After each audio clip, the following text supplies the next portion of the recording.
Hello, my name is Daniel Nenny, and I'm the founder of SemiWiki, the open forum for semiconductor professionals. Since going online in 2011, SemiWiki.com has registered more than 200,000 active members. If you're not a member of the SemiWiki community, please register as my guest. I hope to see you there. Today's webinar is titled Accelerating Compute-Bound Algorithms with Andes Custom Extensions and Logix Embedded FPGA Array. The speakers today are Andes Technology Director of Solution Engineering, John Min, and Logix VP of Solutions Architecture, Andy Jaros. If you have questions, submit them in the chat box. This is a live webinar. We'll do the Q&A after the presentations, and you will be sent a copy of the replay for future reference. Okay, let's get started. Over to you, John. Sure. Good morning, everyone. My name is John Min. As Danny mentioned, thank you. I'm the Director of Solution Engineering at Andes. What that means is I get to take Andes products and figure out how to use it in new and different ways. So in this webinar, we'll talk about the way we're working with Logix to better implement custom extensions and RISC-V processors. So just a quick message from my sponsor, Andes Technology. We're a pure play CPU IP vendor. So CPU is basically the only thing we do. We have been in business for 18 years. We're a public company based in Taiwan. Along all that time, 18 years, we've been very active in open source contributor building the ecosystem and community. We are very involved with RISC-V International. We are a founding member, and we've been supporting it as a premier member. Some of our management, Frank Well is our director of the board, Charlie Su is our CTO, and he is our technical steering committee. Florian is our ambassador at large. And just a quick fact, Andes is on 5th generation architecture. We call it Andestar. And we have about 400 employees, about 70% in Taiwan, and about 30% in North America. To date, we have 300 plus worldwide licensees. Andesite is our software IDE, and we have 80,000 active users of our software tools, in addition to the open source tools that are being used on our processors. To date, we have about 12 billion chips that ship that have our embedded processor IP. So we've been around a while, and we keep working with our partners to find new ways to use our products. So here's sort of our architecture. 18 years ago, we came out with first Andestar architecture, version 1. It was designed for deeply embedded processors. Along the way, we've improved the architecture, improved other offerings, and we ended up at version 3 architecture with DSP instructions. There was the last architecture that's solely Andes-specific ISA. When version 3 was maturing, we're looking at new technology. We're looking at 64-bit architectures as well, and that's when RISC-V came on the scene, and we saw the benefits of RISC-V architecture, and we decided to adopt RISC-V architecture as our own. However, since we had this history of innovation, our Andestar architecture is RISC-V plus something extra. And something extra is our little technology called codec that could reduce code size way below any other processors on the market. Stack safe to protect stack and stack overflow issues. And we have an innovative power management called Power Break.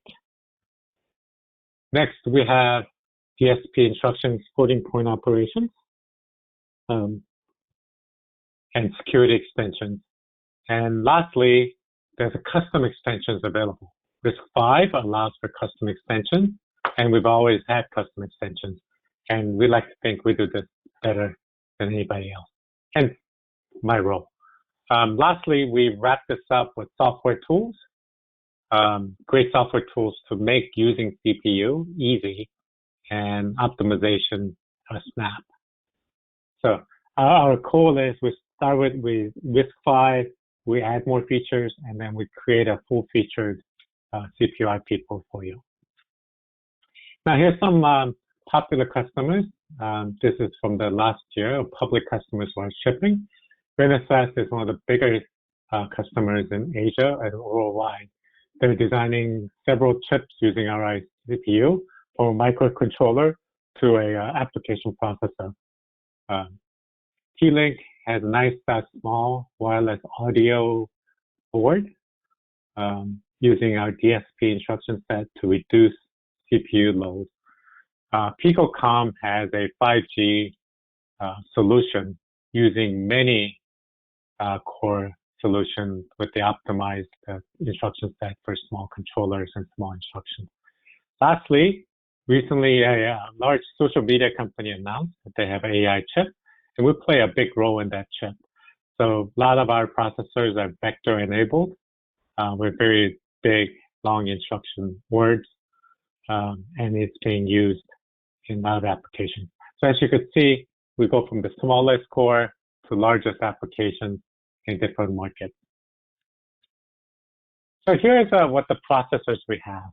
We start with N22, one of the smallest with full-featured RISC-V processor. And then we have the 25 series family that comes in the embedded controller, DSP instructions, 32 and 64-bit, and then application processor, including multi-processor. I'll skip 27 series for now. We'll talk about 45 series. So we'll carry the 25 series on to superscalar. 45 series comes in embedded, DSP, and application processor world, and including vectors. Now, one thing we found out was when we added RISC-V vectors, adding compute was easy, but one of the challenges we have is feeding that compute engine. So we designed the 27 series with a technology called MemBoost. Now, MemBoost is advanced bus interface memory and data throughput acceleration technology. So we designed the 27 series to really have a very small, lightweight RISC-V vector engine with powerful capabilities. So today we have this portfolio of processors, and we're working on many more generations. So we're working on functional safety line, where the processors are designed for automotive safety applications, and we have various processors and various performance points. We are innovating across the board on having better processor, easier synthesis, easier implementation, or perhaps more features. RISC-V technology is constantly evolving, so we're evolving our processors to meet those tech challenges. Lastly, RISC-V is breaking out from mostly embedded applications, and we're starting to see adoption in application, Linux application space, and accordingly, we are coming out with our 60 series, which is going to be a 13-stage many-way out-of-order processor, and they'll be available both in Linux application processor and in functional safety embedded processors as well. So keep watching our space. We'll have some exciting processors. Now, here's the 27 series, or block diagram in a nutshell for our processor. This diagram is titled 27 series, but it's fairly common across our 22 series, 25 series, and 45 and 65 series. All the blocks are very similar. All our processors generally come in 32 and 64-bit flavors. It has a pipeline, and then we have optional components that determine what features we want you to have. So RISC-V benefit, and Andy specifically, is configurability, only having the block that you need, and the extendability at the different blocks, whether it's from us or from you or custom extension. So 27 series and 45 series, it's big performance. It's a MemBoost, which accelerates memory operations about 3 to 4x. So either about 3 to 4x the bandwidth, or shorter latency, or a combination of both.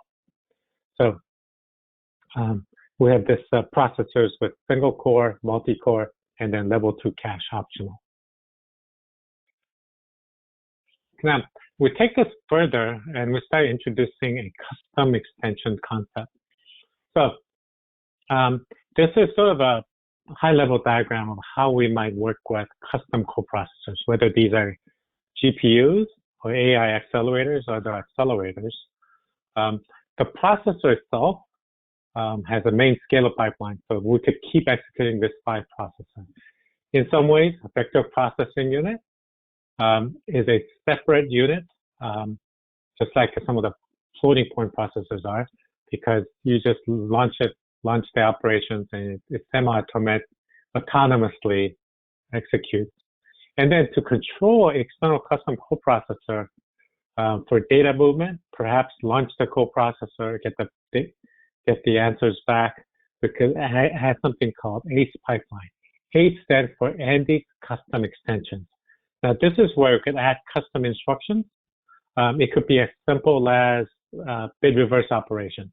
Networking packets are big endian, most CPUs are little endian, and then we could add an instruction to do that in hardware really quick as it comes in.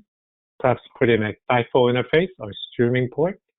So we could add custom memories, custom ports, and then custom instructions to really accelerate processing. In vectors, in AI, machine learning, this is very common because machine learning itself, algorithms are evolving. So that custom coprocessor you designed last year may not have all the functions. So our CPU with vectors or DSP or custom instructions can, in software, help new operations or perhaps data formatting to make your coprocessor more efficient. Now, when we start going to multi-core, and this is a block diagram of a 45 series, our multi-cores could go up to 8 cores, supports full Linux application cores with different bus widths. Now, this is where configurability comes in. You get choice on how many cores you want, how big a memory interface, bus interface you like. So if you have a challenge between area, bus performance, and memory throughput, you could configure and profile and configure. Now, one of the things that you need is a good profiler. We have that. That allows to use it. And some of this profiler is used for identifying custom extensions. So this is the custom extension development flow. Now, you could either do it 2 ways. One is design custom instructions and then write your code around that custom instructions. That's one way to do it. Second way is easy way. This is how I would do it, is write your code with standard RISC-V instruction set. Then profile your code to see where the hotspot is. So maybe hotspot, this is one simple example. Maybe hotspot is a multiplier, or maybe hotspot is a CIC calculations or some calculations. So profiler will identify functions that are called often, or when it's called, it takes many cycles. Once you have that, you could take out that hotspot and replace it with a single instruction to see, and profile it again to see whether you really get the performance gain you're looking for. So it's typical to accelerate some algorithms like FFT, CIC, probably 5 to 10, 100 times. And if the cycles are met, it performs like you expect, then you could go and implement that in RTL. We will do all the housekeeping, handshaking, signaling. All you do is write that few lines for the critical function, and then synthesize, and to make sure in hardware, the performance are met. Now, as we see, we got the software path, simulation path, and hardware path. One of the reasons we do this, we'll talk about one of the reasons we separate this out 2 different ways. And then if it meets your performance, you're done. You have custom extensions instructions. If it's not, you go through this again to make sure you pick the right instruction. So we have a tool called Copilot. called Custom Optimized Instruction Development Tool. This is where ACE is define how you define instruction. I have this instruction to that input and output port, and then you write a simple Verilog or simple C extension to either in software or hardware what that function is, what the attributes are, if there are buses, if there are memories, there's the local memory, local state. You feed that into my Copilot. I will create compiler and disassembler extensions, and then my debugger will know what those are and really be able to profile the code. And then you write a simple C snippet to replace a hotspot with a custom instruction. We have a cycle-accurate, near cycle-accurate simulator that could give you the performance for your custom instructions and extensions. Lastly, you would write your RTL and have the instruction. Now, because we have the software simulation path and hardware RTL path, they become self-checking. So my custom extensions and instructions are self-checking operations. We do generate test cases to make your verification of the custom instruction and the CPU as a whole easy. So they're self-checking to make sure they work, and we have a formal test verification checks as well. So this Copilot is a powerful tool to generate and create custom instructions. Now, custom extensions and instructions, a lot of people think, yes, I want to increase performance. But something strange, there's a byproduct that's really wonderful, which is power efficiency. Because we reduce number of instructions that are fetched, decoded, executed, what we end up with, many customers find, is power goes down quite a bit. Here's an example. Doing a FIR filter, I could accelerate that about 20 times with relatively easy instruction operation. But power efficiency for that filter operation goes up 30 times. CRC32 is one example where you could get up to about 200-300% operation. DES, you get about 100 times acceleration. Obviously, if you do 3 times, you get 300 acceleration. So there's some interesting way custom instructions and extensions not only accelerate performance, but then you could use that to lower power efficiency. So this byproduct, you could use it as you need. You could trade off power and performance. You could really do that at a very high level. Now, here's the example to put it all together. Let's say I have a coprocessor. It's a neural network learning accelerator, or maybe it's a GPU. These type of processors, acceleration, they're more of a vector operations where you launch the operation, it comes back after X cycles. So I could have custom instructions with custom ports to talk to the coprocessor, move data back and forth. I could use a DMA to move data from either network, some input device or system memory, and then launch it. So custom instructions to create commands, data, different operations, and you can have local memory and local data storage.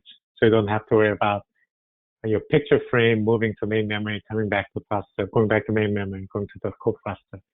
Save bandwidth, save power, and really have the customized processor you need for your application.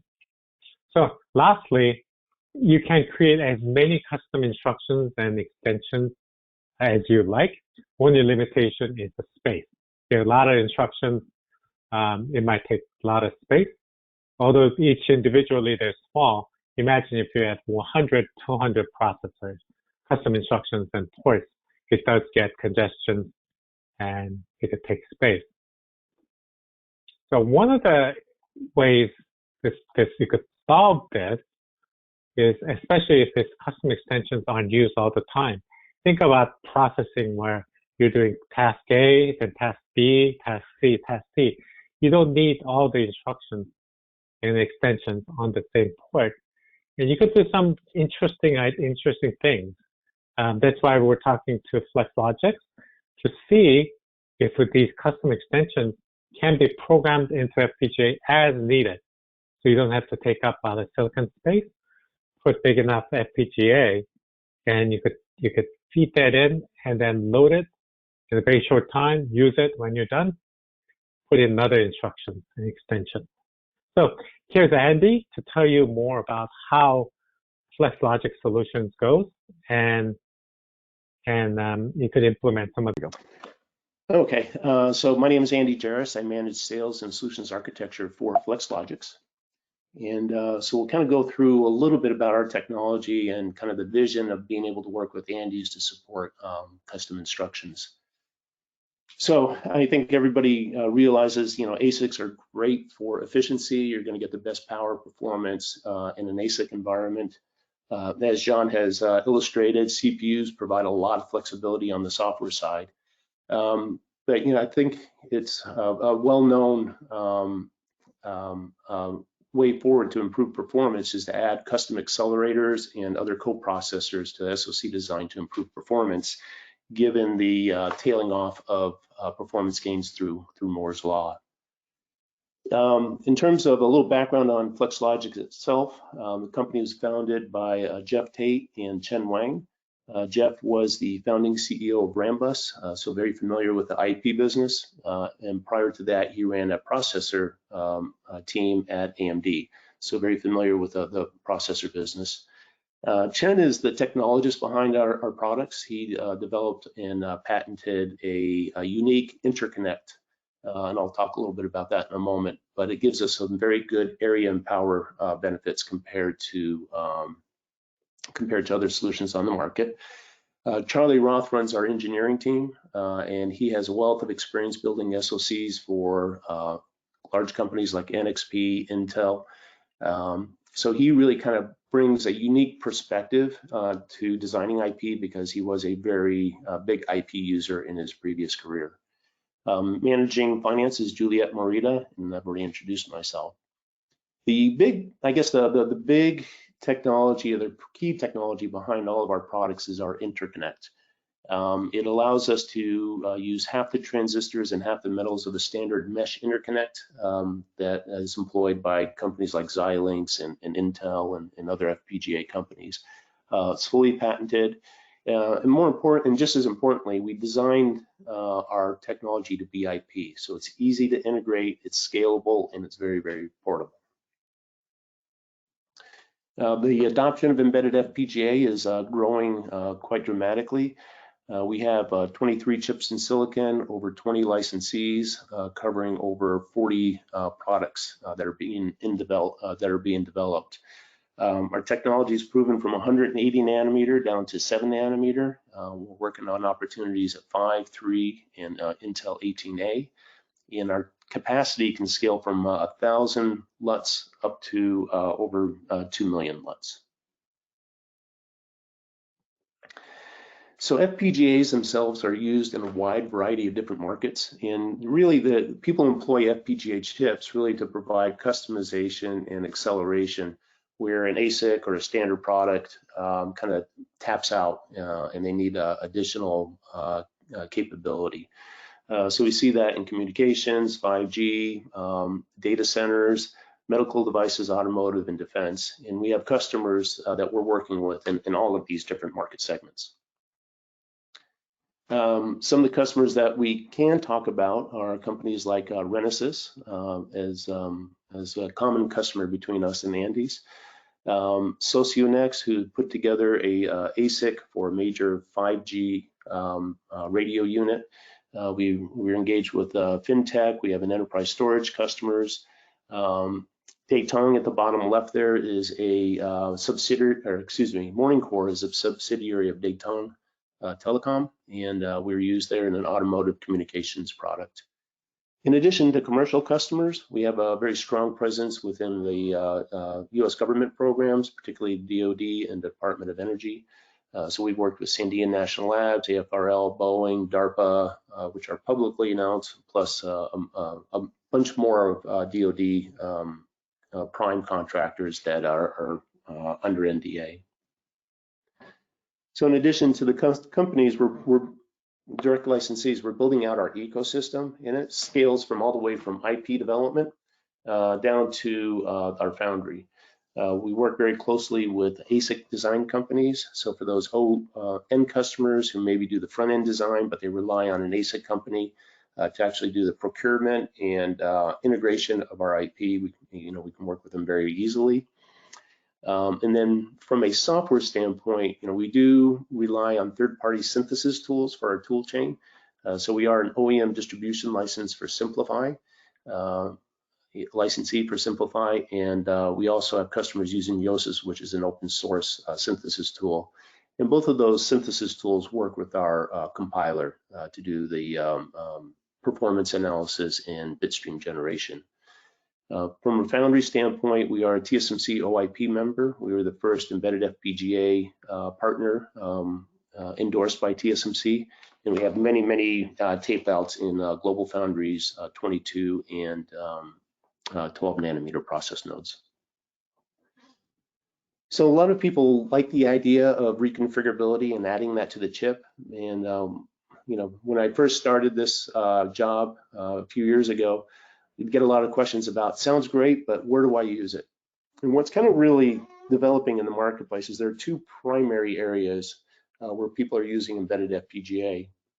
One is in the peripheral space to provide GPIO flexibility. So the typical, example use case I always illustrate here is you might have a microcontroller, and maybe this company is selling it in the automotive space. Well, within automotive, there are literally hundreds of different sensors.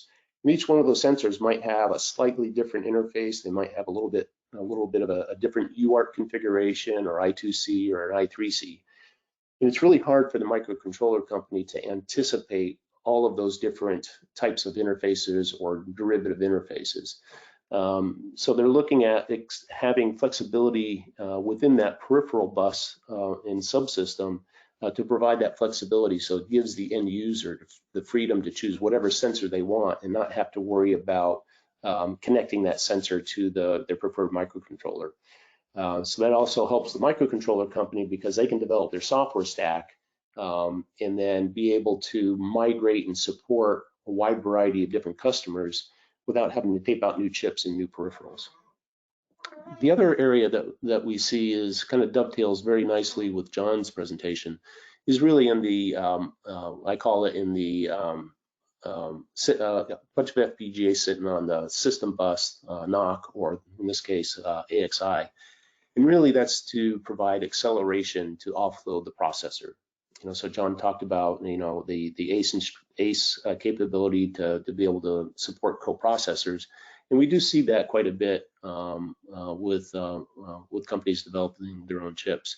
Things for like encryption, decryption, AI acceleration, particular like algorithm acceleration, communications acceleration, that type of thing.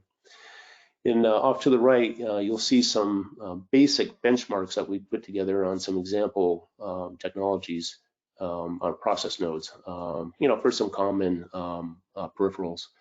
Normally, if you have a peripheral that is not going to change, you would normally put that in hardware ASIC. But where you want to have that flexibility, kind of tweak it, maybe do a different UART, different encryption algorithms, that's really where you want to think about using embedded FPGA to create that flexibility. So as we talk about co-processors sitting in the system bus, that's one way of accelerating workloads. But as John discussed so eloquently, that custom instructions is another way to be able to do that. And so here, if you think about John's presentation and generating hundreds of different instructions, you may not need all those instructions at once, but if you have a small amount of embedded FPGA attached to the ACE interface, the ability to modify those instructions over time or on an application by application basis or even on a customer and market basis. So it gives the SoC developer or designer the flexibility to be able to tune and accelerate their processor with custom instructions to any workload that may be thrown at it. In terms of our IP, and I guess just to kind of finish up on that note, so we're very excited to work with Andes to really showcase some examples on how we actually go through and implement that. In terms of our IP, we are very ASIC friendly. We typically use roughly about half the metal layers available on a metal stack. So that makes us compatible with the majority of customers who choose, choose different metal stacks, and we can support it with our IP. Our 100% standard cell. I didn't get that. Could you try again? We're 100% standard cell based, so that makes us easily portable to different process nodes very quickly. And then we take a tile approach, so you can actually build up the embedded FPGA fabric to any size that you need. Our basic building blocks are tiles. We have two sizes. One is the most commonly used one is the eFlex 4K. And then we have the eFlex 1K, which has about 1/4 the capacity of the eFlex 4K. There's two flavors of the tiles. One is 100% logic or lookup tables, and the other one is a mix of lookup tables and DSP max. Both, and you can see the details of the each of the tiles in the slide here. Each of the tiles have 632 inputs and 632 outputs, and we've designed the tiles so that they are footprint compatible, and you'll see why in the next slide. We characterize our technology from -40 to 125. We support 2 clocks per core, up to 8 clocks per array. We're getting over 97% DFT coverage, and we also support readback and scrubbing capabilities.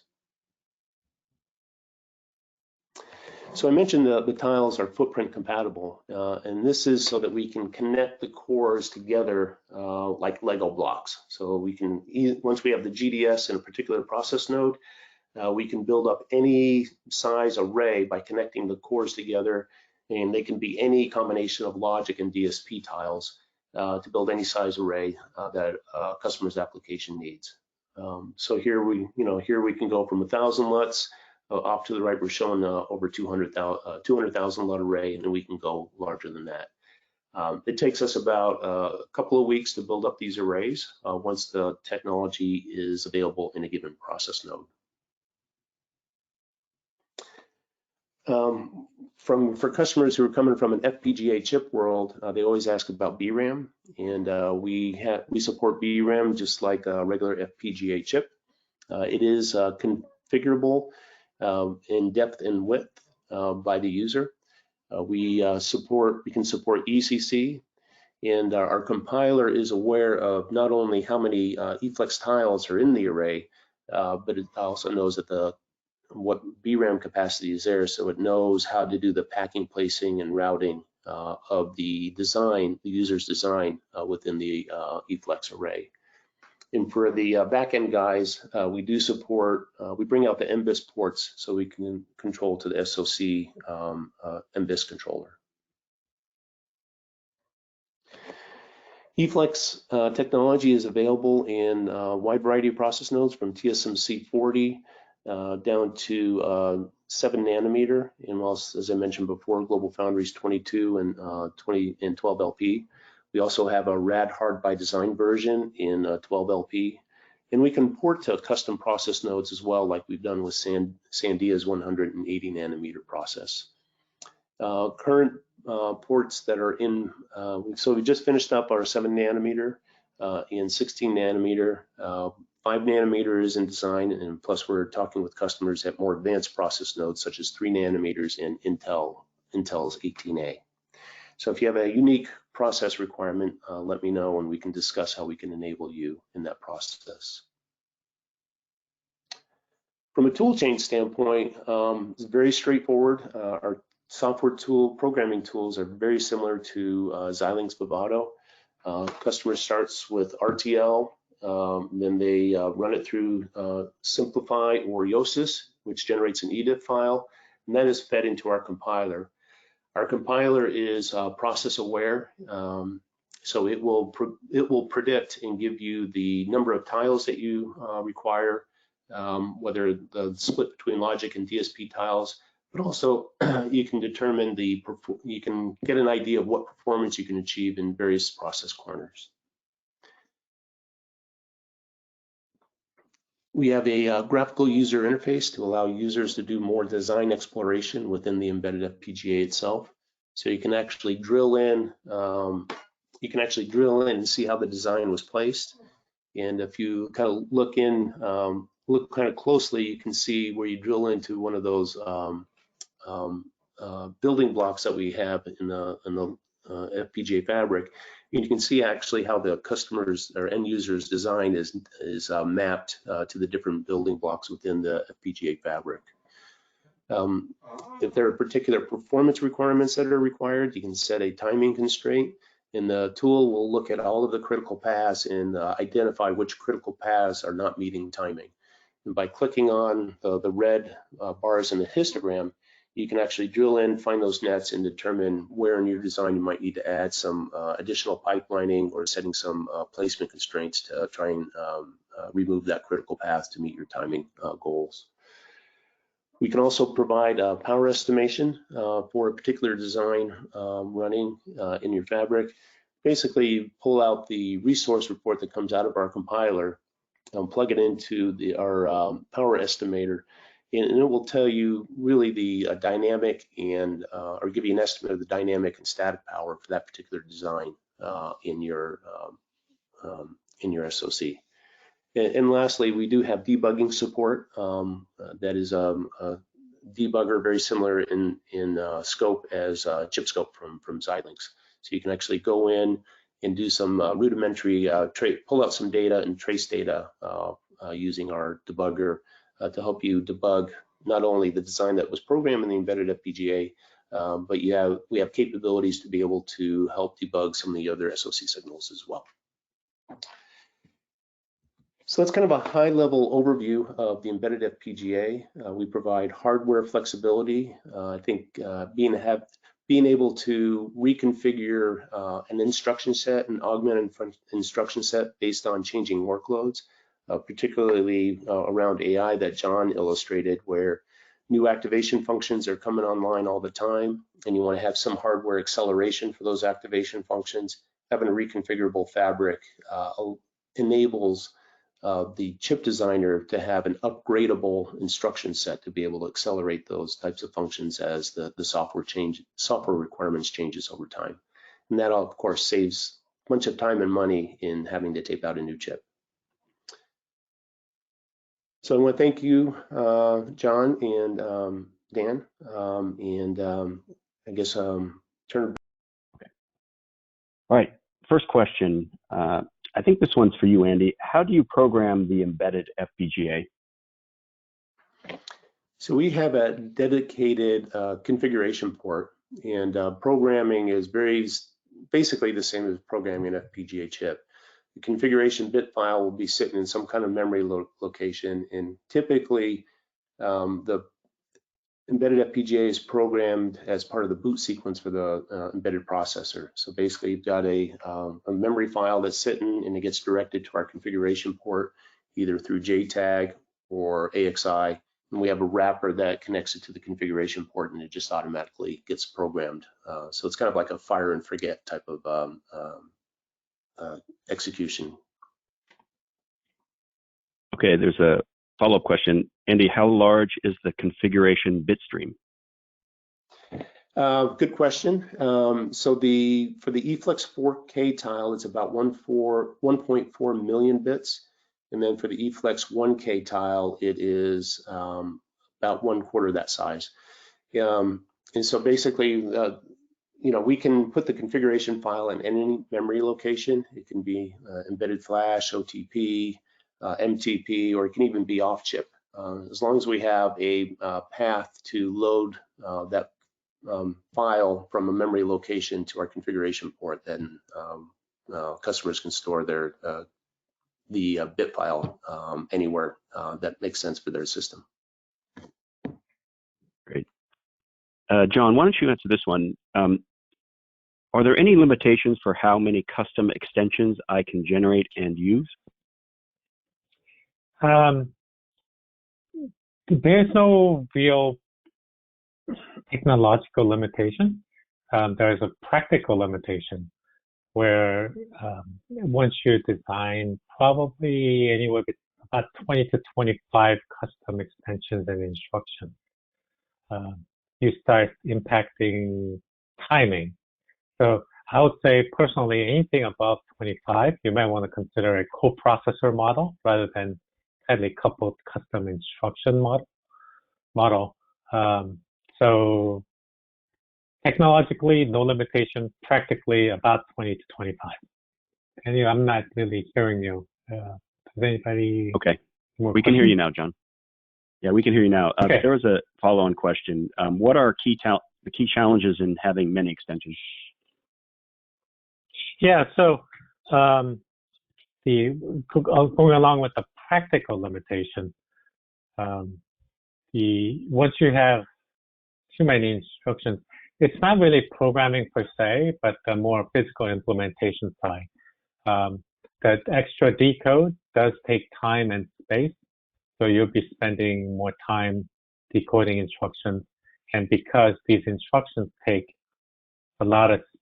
they can take space, especially if you have extra custom memories and custom ports. Routing starts becoming an issue. That's why the FPGA is interesting, especially if the custom instructions aren't used very often. Or you could tolerate the programming time of the FPGA, which I think is pretty short, much shorter than I thought it was. So it's a physical timing challenge, and especially if you're trying to achieve very high frequency, there'll be some extra work involved. And just one more question about the extensions. How often are these extensions utilized? Well, depending on the application. So let's just say if it's like networking and you're a special, let's say, bit examiner, inspector, you might be using this custom instructions, let's say specific bit insert or bit extract, or signature analysis. You might be using it all the time, but you might be using one or two instructions all the time. If you're doing something like video decoding, video and audio decoding, they might be used sequentially. You might want to decode block of audio, then block of video, and come back. And in that case, they might be only used 10 to 20% of the time, if that. So it really depends on the application. In a machine learning, you might be using it 1 or 2% to set up the data so that your machine learning accelerator could really compute for a while. So in that case, you really might be using it 1 to 2, 3%. And you may not need to keep that block alive or programmed the entire time. Okay, thank you, John. Andy, a couple questions for you. How quickly can the FPGA be programmed in the field? Also, how automated is the process? So programming time depends on how big of the eFlex array there is. So the 1K, if I recall right, is around 67 microseconds, and then the 4K is roughly around 125 microseconds, and that's for a single tile. We do programming, so you can program columns a while, so the programming time goes up based on the number of columns that you have. In terms of, like I mentioned before, the programming is very straightforward. It is it's basically you put the eFlex array into a reset mode, and then we have a wrapper that basically you activate the wrapper to go ahead and load in the configuration file when there's a ready signal. So it's pretty much a transparent function to program the embedded FPGA. Okay, another question. Have you done an integration of the processor and an eFPGA? We have, and we have it working. We have an example that we've done in 16 FinFET, where we've actually successfully integrated an FPGA to a coprocessor interface. I think we're the only company that has been able to state that. Excellent. One more question for you, Andy. Can you simulate a design in the eFlex to verify functionality? Yeah, it's always kind of interesting when you're developing a chip, and particularly a coprocessor or custom instruction. You want to make sure that everything's working correctly before you tape it out, spend all the money for mask sets. So there's a couple of different ways to do simulation.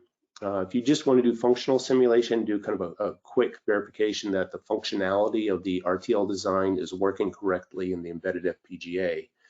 Our eFlex compiler will spit out or generate a Verilog model that you can use in any functional simulator such as ModelSim or Accelerarium. So any simulator will be able to do that functional simulation for you, and even obviously at the SoC level.